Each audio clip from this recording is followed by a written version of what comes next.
Welcome to another edition of Authentic Leadership.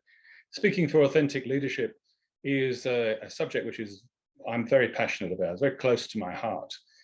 And last time I posted a video, it was about authentic leader, the five phases, the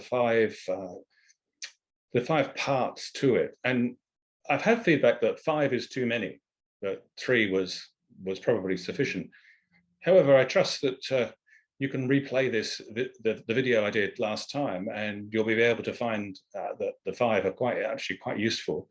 But generally 3 is the standard number. But this week I'm going to be revisiting the 5, not because I'm feeling awkward or deliberately facetious, but because I left you with some questions that I thought I was going to do last time, but I didn't get a chance to. So I'm going to ask you some questions about your own leadership style to see whether you fall within those 5 characteristics that I mentioned last week.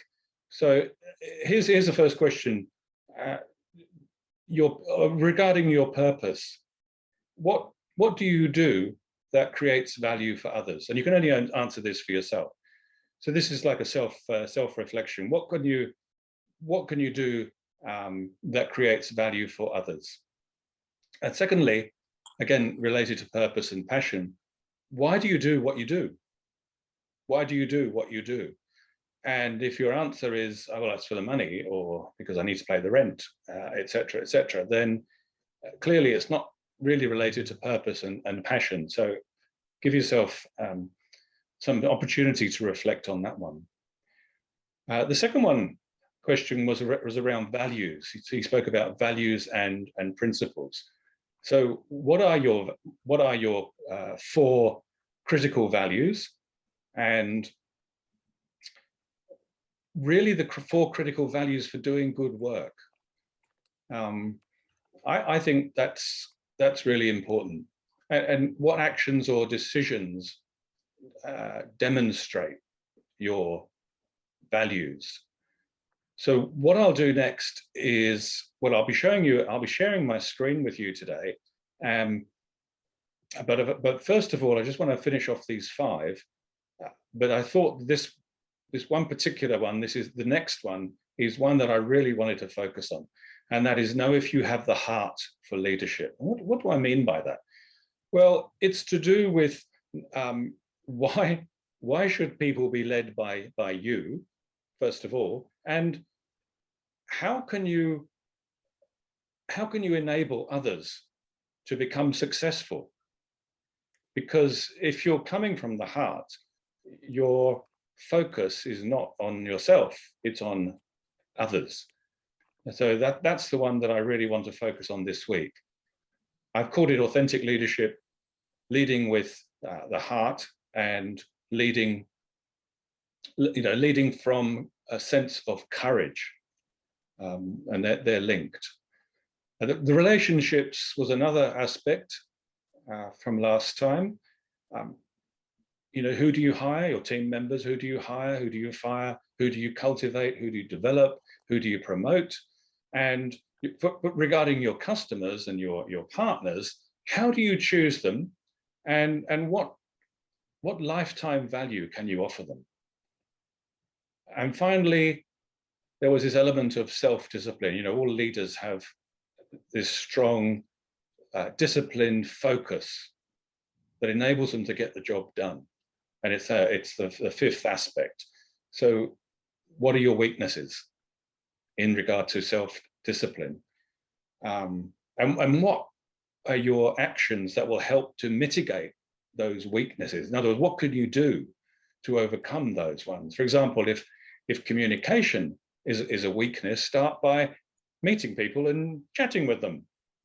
Take those opportunities to make that weakness become a strength. I've also had feedback about authentic leadership in regards to world leaders. And while I don't want to make any comment on present world leaders, they are very much in the spotlight. So you see them a lot. And one question I got asked is, so is Trump and Boris Johnson authentic leaders? Are they displaying authentic leadership?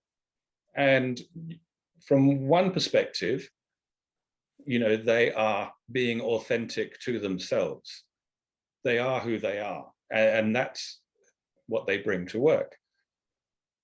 However, my definition of authentic leadership is one where it is not a small a, authentic, but a large A. So it's a capital A. Authentic leadership is actually a style of leadership, and it's built on certain foundations. It's built on some pillars, which I will go into later, which will help you understand why I don't think Trump, Johnson I won't mention because he's a current leader, but I don't think what Trump is an example of authentic, big capital A, capital L, authentic leadership. Otherwise, you could just show up and be yourself. And if you're a nasty or violent person normally, then that's, you may be authentic, but you're not displaying the characteristics of authentic leadership. So I just wanted to clear that one up. So I'll share my screen with you, and we'll get into today, which we've started already with going over those questions that I want you to reflect on. I think once you get your head around those questions and the answers to those questions, you'll have an idea of whether you even aspire to be an authentic leader or not. So today's session is authentic leadership, lead with heart, lead with courage. And I've chosen that because heart and courage are very tightly linked. In fact, courage comes from the French word cœur, which is heart. So heart and courage are inextricably bound together. Here's the questions that I posed to you about purpose, values, heart, relationships, and self-discipline. And I'm going to be focusing on the heart aspect today. Do you have the heart for leadership? Well, have you ever heard having a head-to-head conversation? You probably, well, you might have done, but the chances are you're more likely to have heard about a heart-to-heart conversation, because it's what's important when the topic is important. You know, the words that you will say aren't enough. Those come from your head. Because we also need to have an open heart when we have those difficult discussions